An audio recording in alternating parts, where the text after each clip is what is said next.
could you add the multiple build plate feature? And the answer is yes. It's pretty much already done. It'll be out in the next patch. You're welcome. In this video, I'm doing a 50K Q&A, except for it's closer to 60K now because this video is a little bit late due to technical difficulties or somebody getting sick. But basically, the point is, you asked us a bunch of questions. I'm gonna answer them for you in this video. Now, the first questions are just gonna be fun or general, and as I get to the very end, we're gonna talk about some questions that have more related to 3D printing or using Lychee Slicer. So yes, you have to wait to the end to get to there, or some of you just might skip. I don't judge. You do you. So the first one here is in French. Bonjour et quad les video en français? I butchered that. Hi, when do you plan on making videos in French? Well, unless you want more of that. Bonjour et quad les video? I don't. However, we do have Thomas makes a really good French channel for Resin 3D printing. I would go check that out. We'll put the link in the description as well as his famous opening right now. Bonjour, c'est Thomas de Polyworkshop. Bonjour, c'est Thomas de Polyworkshop. Bonjour, c'est Thomas de Polyworkshop. Bonjour, c'est Thomas de Polyworkshop. All right, the next question is, what is the weirdest thing that has ever happened to you during a 3D print? Oh, let me grab something real quick because I actually have something for that. Oh yeah, this right here, probably my most expensive print I ever made. This actually came off of my my second printer I ever bought, which was the Anycubic Mono X6K, a printer I absolutely love. And what's funny is that actually after printing this, the release film that's on that is still the release film on that printer today, even after printing this. This was actually a bug that I discovered in the very first printer. I actually bought the very first one. I was super excited to get it. The 6K, because before that I had the Saturn 1, which was 4K. So I actually got one of the first ones that was consumer ready, and it had a bug in it where if you leave the screen on for too long, it gets stuck in a full on position. I discovered that bug, sent it over to Anycubic. They sent me the fix. I patched it, and then it was done. But anyway, I've got my most expensive Resin 3D print ever. Who is your biggest 3D printing inspiration? Dennis Wang. Dennis Wang is who I really looked for all his videos when I first started Resin 3D printing. He is awesome. If you haven't seen his content or his channel, I'd go check him out. He's fantastic. Everything he does is just like, I definitely, yeah, Dennis Wang. He's my biggest inspiration for sure. This question is, you guys are amazing. Thank you. Are you open to having one-on-one or small group sessions to help using Lychee Slicer? Absolutely. That was actually a video idea that I really wanted to do, which is where I have individuals reach out and I help them like in a one-on-one or a group setting. We'll record it and we'll kind of put snippets of those recording into some videos. If you think that sounds interesting, like, comment down below and subscribe to the YouTube channel while you're doing that one to let me know if you would like to participate in that. You want some one-on-one help. And if so, to actually make a video out of it. I think it sounds really fun. It's a lot more engaging to like talk to other people than to talk to a camera all day long and to sit here and be really lonely and, just talk to myself in this little room all the time. So yeah, let's do that. Let's make it happen. What has been your favorite video so far? My favorite video to make so far. Actually, I really liked making the one on the Formlabs resin where I printed the warrior, the frog warrior. I liked the frog warrior a lot. He actually sits on my desk. And I thought it was fun just to kind of break the resin and have pieces snap everywhere. That was really enjoyable. I like making that kind of content. It's making content where I'm just like educating can be, it's good, but it's not as fun as like breaking stuff and whatnot. So yeah. Would you make more videos with painting? Actually, we've got one coming up. Me and Julie have an idea of how to make a painting video for you guys. Keep in tune for that one. I think you're going to enjoy it. What is the craziest object you've ever printed and what's your favorite type of model? The craziest thing is actually my robot. My robot is insane. Just the little gun he's holding alone completely disassembles into tiny little pins and a belt. I think the gun itself has like over 250 pieces to it, but it's only like that long. I'll show some B-roll pictures up here of what it looks like. I printed like 9 of them and I gave them all away. And after that one, I never want to print another one. So actually, I don't even have one to show you. I gave all of them away and never printed one for myself because it was so difficult. My favorite type of model to print though is going to be figurines. Minis are fun, but they're not challenging. They're very light, small cross sections. So I don't enjoy it. There's not much of a challenge there. And also so small, I can't really see the details. I like the bigger figures. I don't like really big figures though, because the challenge maybe is too high on that one or it takes too much resin or too much time. I don't know. But yeah, figurines that are going to be anywhere from like yay high to yay high, lots of pieces, look really beautiful. Those are my favorite things to print. I actually really love printing them in multiple colors, so I don't have to paint them. As you'll learn in the video that we've got coming up about paint, I can't paint. I'll try, but so I use multiple colors instead of paint. It's my hack. All right, now we're into printing related questions. So I'm a beginner in 3D printing. What should I look for in a printer? This is actually a really good question. I can make a whole video on this one. Maybe I will in the future, but we'll keep this one kind of small for now. In my opinion, every feature that you get in a 3D printer, let's say like auto leveling or some smart feature or something like that one, like a built-in heater, every one of these features is going to cost money. And of course, the companies have to keep the resin 3D printers within a certain ballpark of price. And so when you add in features, what you're going to get is a reduction, a cost reduction. So like printers used to be really heavy and thick metal. Now they're plastic and light metals, and they bend more and they warp more. So I would really consider what features you think are really, really valuable and ones you think that aren't. For me, I look for printers that don't have auto leveling, that don't have a lot of sensors on them. I look for printers that are a little more dumb and a little bit more like heavy. I don't enjoy the 16K. That's another cost. If I could find a printer that was like 10K, 8K, that's where I think the cost is going to be put into the chassis, the build arm, the light engine, those places where I think it's more important. So I'd look for printers with less features than more, actually. Other than if it can do like a smash detection, that you do need a force sensor for that, so it doesn't smash the LCD, but there's a workflow for that. Take a soft silicone spatula, cost you $2. It's called Newish Tool off Amazon. You run that through your resin, mix up the resin, check for hard bits before every print, clean out your vat if you feel anything. If you do that, you don't even need the force sensor. So you could even completely remove that from your workflow anyway. And it's good to mix up the resin anyway. Even if your printer had a force sensor, I'd still do that because you want to mix the resin. So yeah, basic. Just look for a basic printer. They're better. Can resin be eco-friendly? I mean, I'll never say never, but kind of never. The plant-based resins or the water-washable resins are just as toxic as the other resins. That's because they may have a filler that's plant-based, but the main component of resin, that UV reactive chemical, is still going to be petroleum-based or other things. There's still going to be pigmentations and UV blockers. There's still plastics in there. It's not friendly. So to be eco-friendly with resin, don't ever wash your resin down the sink. That's one reason why I actually don't like putting my resins into water, warm water, to remove the supports. It works really well, but I don't like doing it because I don't like dealing with the water. You can't just dump it down the sink because you just put uncured resin in there. It's going to leach off and you'll put it down your drain. Over time, that will build up in your drains and you'll have to replace the plumbing in your house, which will be really expensive, and you'll maybe kill the fish. And I like fish. Fish are friends, not food, unless they're food. Then they're friends and food. I don't like fish though, so to me, fish are friends, not food. This one is, do you think resin printers are at the peak of their speed and quality, and should they focus on other directions? It says more than that, but I'm going to summarize it for you.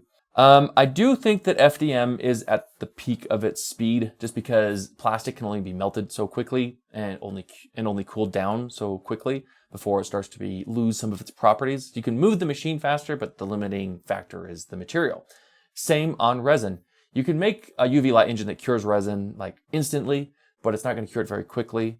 If you pull up so quick and pull down so fast, you're going to really, even if you're using like ACF or other these, special stuff, it's still going to put a lot of force on that resin, especially coming back down, where using a sheet of resin that plunges in. I don't know. There's a lot of things like that. I think we're very close to the peak of speed and what we should be focusing on. Honestly, I wish we would go back to basics. I wish we would just build printers that are very solid. The most important thing of a resin 3D printer, like an FDM, is accuracy and consistency of accuracy. So like we've got these heaters that aren't like, they'll heat the resin, but they don't consistently hold the temperature. It's really weird because the point of having a heater in a resin 3D printer isn't to heat the resin, it's to have a consistent temperature during the entire print. So I'd like that. I'd actually like us to focus on consistency of all the aspects instead of speed or quality. Because like 8K was kind of the peak, or 20 pixel size is kind of the peak of quality. After that one, the material is, as just like an FDM, the material is the issue there. So yeah, let's focus on quality over speed, I guess. That's my opinion, at least anyway. Is there a difference between 8K resin and standard resin? Or I would even say like 8K, 12K, 14K. And to me, I say the price is different.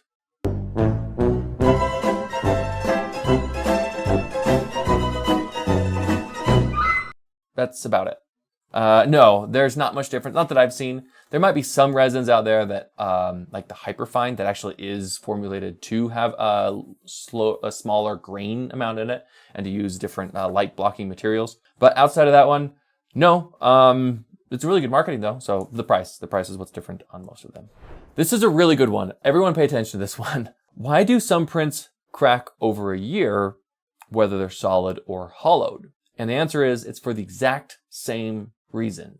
Whether you use hollowed parts or solid prints, if they crack over a year, the issue is there's uncured resin or soft cured resin internally. So here's how you fix that. If it is a solid print, don't print solid. It's actually really difficult to get a solid print to cure all the way through because the post-cure can't penetrate that deeply. But if you have a model that's hollowed that breaks over here, the problem is you didn't clean it out properly. I know like there's little light pens you can get in there, but you can't get the light pen in there like for every nook and cranny. So you have to clean it. The problem is most cleaners don't clean the inside of the model. The ones that spin it, that cleans the outside, not the inside. The ones that shake it, same thing. In order to clean the inside of a model, you must flush it. You must. It's the only way. I've tested this so much over the last 2 years. And that's why I put mine in a bucket and I lower it and raise it in and out of the resin so that it flushes the inside. I've heard some people using a syringe. That sounds like a lot of work for me. I just dunk it in the IPA. 4 different baths for me. You could do less than 4, but multiple dunking and letting it pour out will clean the inside of a model. Once it's properly cleaned all the way through, you cure it and it will never ever split.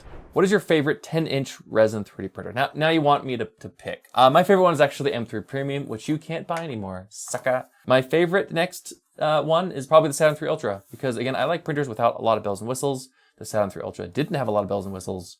For me, it just works really well, and those two are the ones that I tend to keep going back to over and over again. What feature do you hope makes it into the next generation of resin 3D printer? Weight.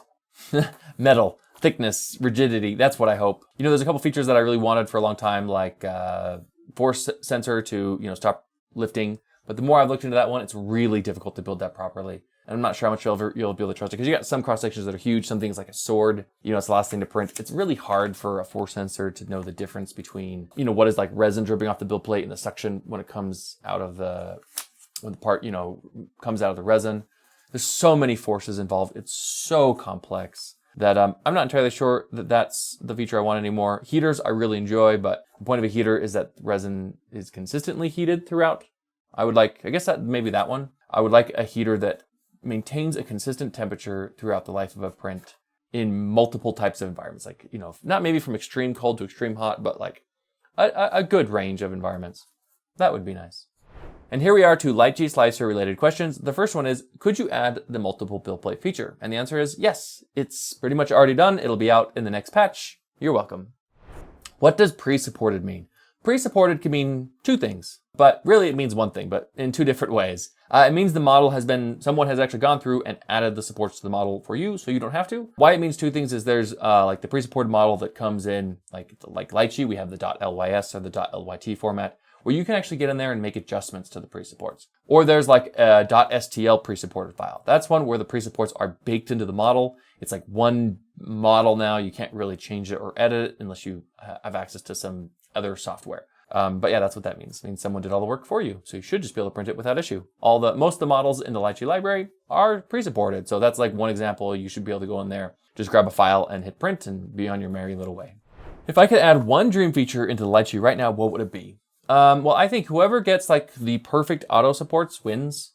So for me, it would be like AI assisted, like true AI assisted auto support, though that is like really probably impossible to do. I mean, maybe someone could do it, maybe we can do it. But that would probably be my dream feature, would be true AI auto supports. What is your favorite hidden feature or shortcut that most users don't know about when using Lychee Slicer? So for me, that one is actually using Shift plus Alt. So this one, what I like to do is I will place, if I want to make like a fan or do something, I'll place my one support. I'll then place my first support for a fan and adjust it the way I want it to be. Get it all nice and perfect. Then if you hold down Shift plus Alt, it will copy that support setting even to its connection point. And you can just keep using that support setting exactly as the other one is and just place more all around. It's just a really quick way to add lots of supports however you want. Now for this one, I've got some homework for you, the audience, and it is, why can't I send Wi-Fi prints to my Anycubic printers? Well, the reason for that one is Anycubic has never given us their Wi-Fi protocol. They need to give us that so we can actually build it out. We really want to build it out. We would love to be able to interact with the Anycubic printers and send Wi-Fi, but they haven't. So send them an email to support and ask them to send us the data so we can actually support their printers over Wi-Fi. That would be awesome for everybody. And this one says, my prints don't stick to the build plate.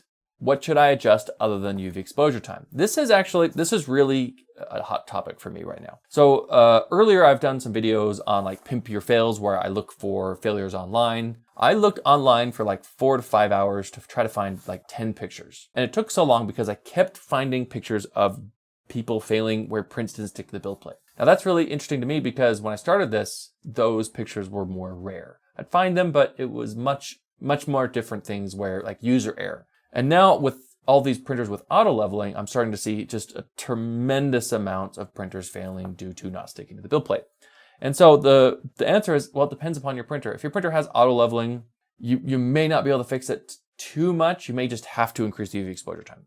If your printer has auto leveling, but you can't adjust the build plate, make sure you adjust that correctly. If you have like an older printer without auto leveling, you can manually level it, set the Z offset. I've created a video on how to fix that. It's like one of the first videos I did about support print failures on the build plate. Go check that one out, and that can assist you in how to get around that. I'm struggling with uncertainty whether or not I have supported adequately for a successful print. Well, the best way to do it is just to test it. If you think it's good or bad, run it through the print. Keep your .lys file. Keep your scenes. I always keep my Lychee scenes. Even if I never plan on printing that again, I'll support something, I'll save it, I'll print it, and then I will look at that file, and then I'll adjust my settings. Even if I don't plan on printing it again, I still do this because that's the best way to learn. Another good way to learn is I've created videos on how to support minis. That video is up now. And then I'm working on the 2 videos on how to support figurines and how to support big models. Those will be up soon. There's also a video on how to support engineering parts. If you watch these videos, that should hopefully give you a really good base to kind of build on top of, but still do what I said. You're gonna need that. And eventually you'll become confident with your supporting skills. What are the best support settings we can use for easy removal? Well, that's a kind of a loaded question. It's 2 things. 1, make sure you calibrate properly. I've had supports I've done where I've printed on uncalibrated resin or machines, and they basically don't come off at all. They're like welded to the machine. But as soon as that machine is properly calibrated, they come off like butter with no support marks, and they hold well, more than well enough than they need to. But of course, my support tip settings, I have another video on that one where I share my support tip settings I personally use for printing. And it's the same settings I use for like minis or engineering or bigger models. The only thing that changes is how I apply them. And I have not had any issues with removing supports or failures or like excessive support tip damage. What's the difference between 2D and 3D hollowing, and what are the use cases for each? I actually made a whole video on 2D hollowing and 3D hollowing, pros and cons, how to use them, and include how to use hollowing holes when not, and all that fun stuff. But just not to leave you hanging too much on that question, I like using 2D hollowing with the structure for like big bases and 3D hollowing for most everything else. But anyway, I go into more detail on that in the videos. All right, and I think that sums it up for this one. Got my big paperweight here. That is pretty heavy. I want to thank you all again for getting us up to 50 and at this point close to 60,000 subscribers. And just because of that, I'm not going to say subscribe to our channel today, except for I just did. But anyway, I want to thank you all for watching this video. I hope you found it entertaining or at least educational. If you have any questions, comment down below or reach out to us on the Lychee Slicer Discord, and reach out to myself or a lot of our mods or the great community that we have over there. You're going to find all the help you need from there as well. And as always, thank you for watching and have a good day.